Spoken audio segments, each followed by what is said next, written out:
2027 जनगणना निमंते जिला स्तरीय जनगणना अधिकारी समीक्षा और प्रशिक्षण कार्यक्रम आज पूर्वाह्न जिलापाल कार्यालय स्थित सद्भावना सभागृह 2027 जनगणना निमंते जिला स्तरीय जनगणना अधिकारी समीक्षा और प्रशिक्षण कार्यक्रम अनुष्ठित हो जायछि। ए कार्यक्रम में अध्यक्षता करी जिलापाल श्री जे सोनाल आगामी एप्रिल 16 तारिख मे मास 15 तारिख पर्यंत हेबाकु थिबा प्रथम पर्याय जनगणना को सुचारू रूपे संपन्न करबा पई अधिकारी मानकु उपदेश देइथिले। एथि निमंते एप्रिल 1 रु 15 तारिख पर्यंत आत्मगणना कराजिबो, जेउथिरे सेंसस पोर्टल रे लॉगिन करी जे कोनोसी व्यक्ति निजर समस्त तथ्य अपलोड करि परिबे। जदिओ जनगणना भारत रे प्रति 10 वर्ष रे हेबा कथा मात्र 2011 मसिया परे 15 वर्ष व्यवधान रे हेउथिबारु जने सचेतन नागरिक हिसाब रे निजर समस्त तथ्य सत्य और स्वच्छ भाव रे प्रदान करबा को जिलापाल जिलावासी को उपदेश दैछन्ति। कार्यक्रम रे उपस्थित रही अतिरिक्त जिलापाल श्री ज्योतिशंकर राय कहिले जे जनगणना हेउछि देशर दर्पण सदृश। एथिरे केवल व्यक्ति विशेषंकर गणना नुहे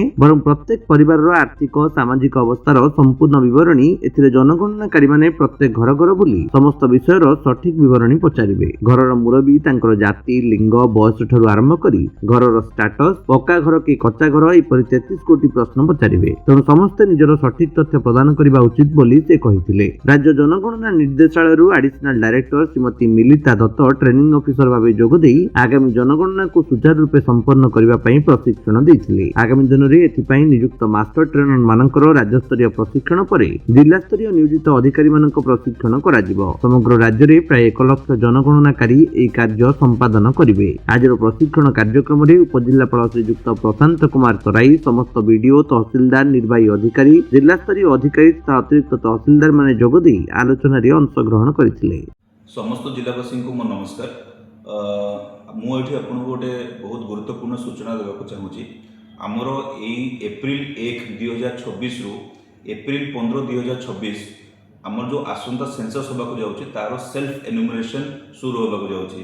तार सेंसस गोटे पोर्टल अच्छी से सेंसस पोर्टल जाइए आपण मैंने 15 दिन 1 एप्रिल रु 15 एप्रिल 2026 भितर निजर सेल्फ एनुमरेशन करेंगे।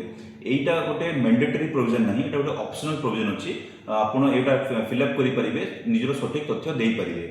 तापर एप्रिल 16 2026 रु मे 15 2026 आमर फर्स्ट फेज ऑफ सेंसस हम जोटारे हाउस होल्ड सर्वे हम।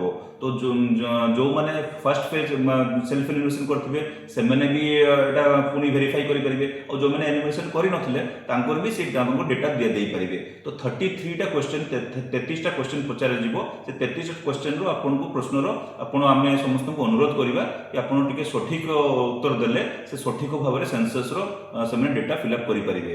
तापर यहाँ सरला नेक्स्ट 2027 फेब्रुआरी मसरे पुणी सेकेंड फेज ऑफ सेंसस करा एक्जाक्टली कौ डेट रू कौ डेट करा तार सठिक विवरणी तार सठिक सूचना आम आपन को ठीक समय पहुँचे देवु। किंतु जो मुझे कहली 1 एप्रिल 15 एप्रिल 2026 सेटा इंपोर्टेंट अच्छी सेल्फ एनुमरेशन करने आउ 16 एप्रिल रु 15 मे जोटा अच्छी सेटा आमर हाउस होल्ड सर्वे करा। तो समस्त को अनुरोध करी निश्चित भाव में अपन कोऑपरेट करेंगे और सठिक तथ्य सेंसस जो मैंने सर्वे करेंगे निश्चित भाव में प्रदान करेंगे।